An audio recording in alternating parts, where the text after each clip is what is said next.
Shalom, salam sejahtera bagi kita semua. Perkenalkan, nama saya Moren Binti Peras Tanggang, NIM 2070404, mahasiswa aktif Program Studi Ilmu Kesehatan Masyarakat, Fakultas Ilmu Keolahragaan dan Kesehatan Masyarakat, Universitas Negeri Manado.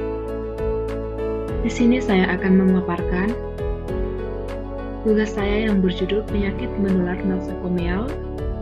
Tugas ini dibuat untuk memenuhi ujian akhir semester mata kuliah epidemiologi klinik.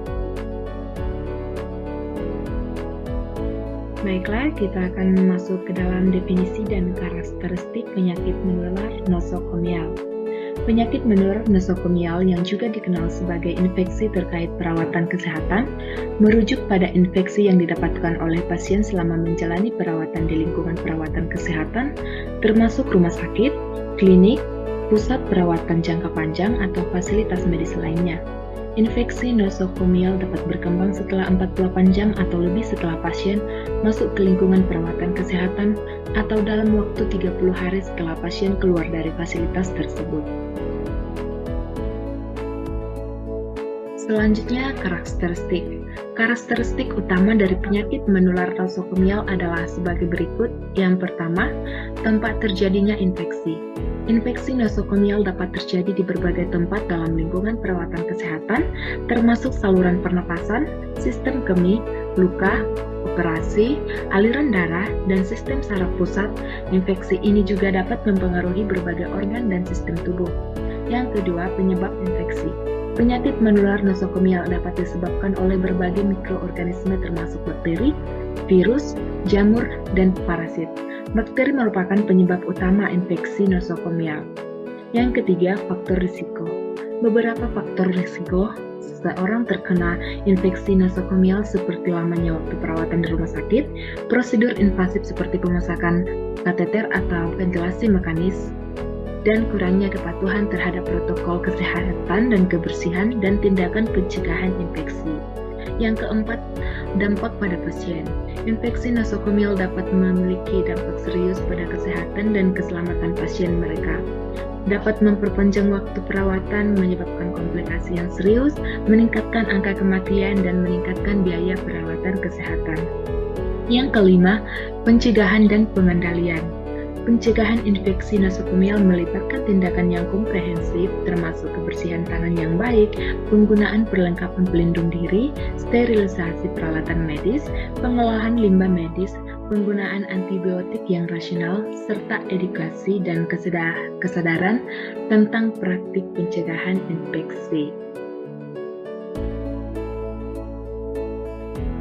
Selanjutnya, penyebab penyakit menular nosokomial. Penyakit menular nosokomial disebabkan oleh berbagai mikroorganisme patogen yang dapat menyebar di lingkungan perawatan kesehatan. Beberapa jenis patogen yang umumnya terkait dengan infeksi nosokomial meliputi bakteri, virus, jamur, dan parasit. Berikut adalah penjelasan lebih detail tentang penyebab-penyebab utama penyakit menular nosokomial.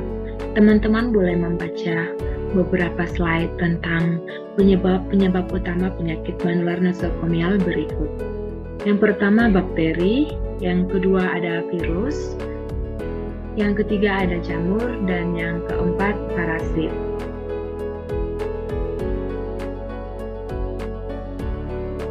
Kemudian faktor risiko infeksi nosokomial. Infeksi nosokomial dapat terjadi pada siapa saja yang menjalani perawatan di lingkungan perawatan kesehatan. Namun, beberapa faktor meningkatkan risiko seseorang terkena infeksi nosokomial. Memahami faktor-faktor ini penting dalam upaya pencegahan dan pengendalian infeksi nosokomial. Berikut adalah beberapa faktor risiko utama yang dapat mempengaruhi kemungkinan seseorang terkena infeksi nosokomial. Yang pertama, lamanya perawatan. Semakin lama seseorang tinggal di lingkungan perawatan kesehatan, semakin tinggi risiko infeksi nosokomial. Pasien yang mengalami perawatan intensif seperti perawatan di unit perawatan intensif atau ICU memiliki risiko yang lebih tinggi. Yang kedua, prosedur invasif.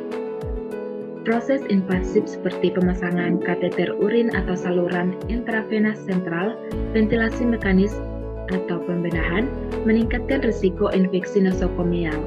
Yang ketiga, imunokompromis. Pasien yang memiliki sistem kekebalan tubuh yang lemah seperti pasien dengan HIV/AIDS, kanker, atau pasca transplantasi organ memiliki risiko yang lebih tinggi karena terkena infeksi nosokomial. Yang keempat, penggunaan antibiotik. Penggunaan antibiotik yang berlebihan atau tidak rasional dapat menyebabkan resistensi bakteri. Pasien yang menerima antibiotik secara berkelanjutan atau telah mengalami terapi antibiotik sebelumnya berisiko lebih tinggi terkena infeksi nosokomial yang disebabkan oleh bakteri yang resisten. Yang kelima, kehadiran patogen resisten. Beberapa patogen nosokomial dapat mengembangkan resistensi terhadap antibiotik tertentu. Yang keenam, kepatuhan terhadap praktik kebersihan.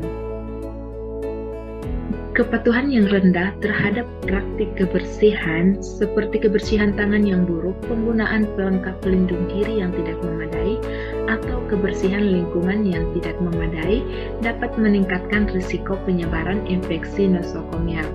Yang ketujuh, ada kepadatan pasien. Tingkat kepadatan pasien yang tinggi dalam lingkungan perawatan kesehatan seperti kamar yang terlalu penuh atau kapasitas yang melebihi dapat meningkatkan risiko penyebaran infeksi dari pasien satu ke pasien lainnya. Yang kedelapan yaitu kondisi kesehatan pasien. Beberapa kondisi kesehatan tertentu seperti diabetes, PPOK, atau penyakit jantung dapat meningkatkan risiko seseorang terkena infeksi nosokomial.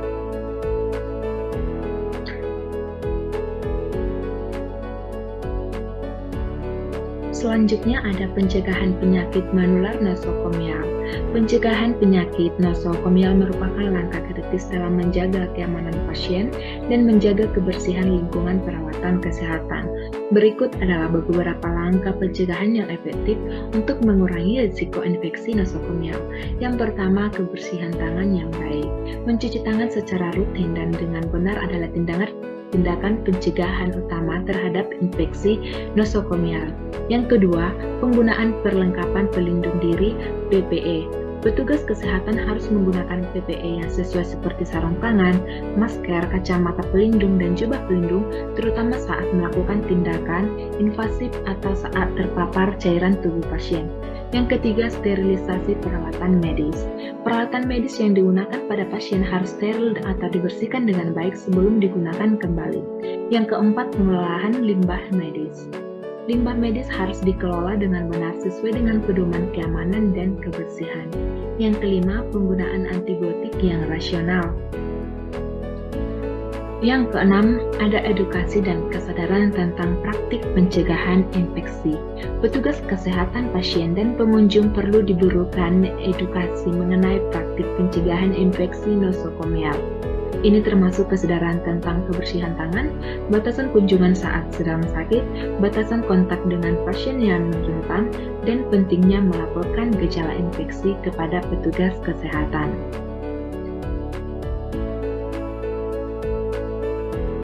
Kemudian penanganan dan penanggulangan penyakit menular nosokomial.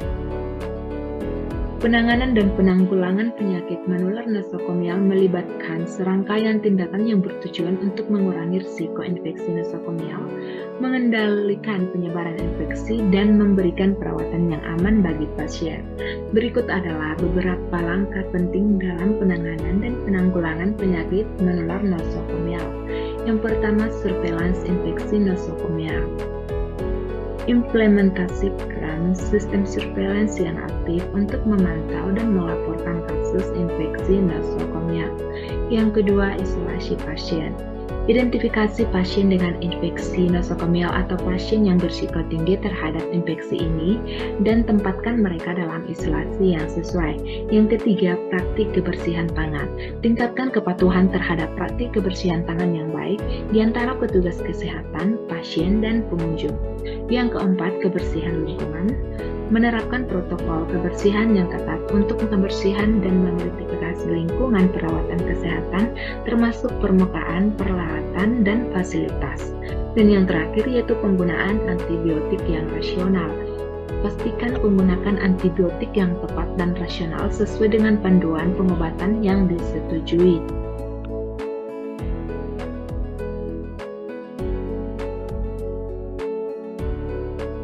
Jadi, kesimpulan dari penyakit menular nosokomial ini adalah penyakit menular nosokomial merupakan masalah serius dalam perawatan kesehatan yang dapat menyebabkan konsekuensi yang merugikan bagi pasien. Penyakit ini disebabkan oleh berbagai mikroorganisme patogen yang menyebar di lingkungan perawatan kesehatan. Faktor risiko infeksi nosokomial meliputi lamanya waktu perawatan, prosedur invasif, keadaan imunokompres, penggunaan antibiotik, kehadiran patogen resisten, kepatuhan terhadap praktik kebersihan, kepadatan pasien, dan kondisi kesehatan pasien. Untuk mencegah dan mengendalikan infeksi nosokomial, langkah-langkah pencegahan yang efektif harus diimplementasikan. Langkah-langkah ini meliputi praktik kebersihan tangan yang baik, penggunaan perlengkapan perlindung diri, sterilisasi peralatan medis, pengolahan limbah medis, penggunaan antibiotik yang rasional, edukasi dan kesadaran tentang praktik pencegahan infeksi, serta sistem surveillance dan manajemen infeksi nosokomial yang efektif.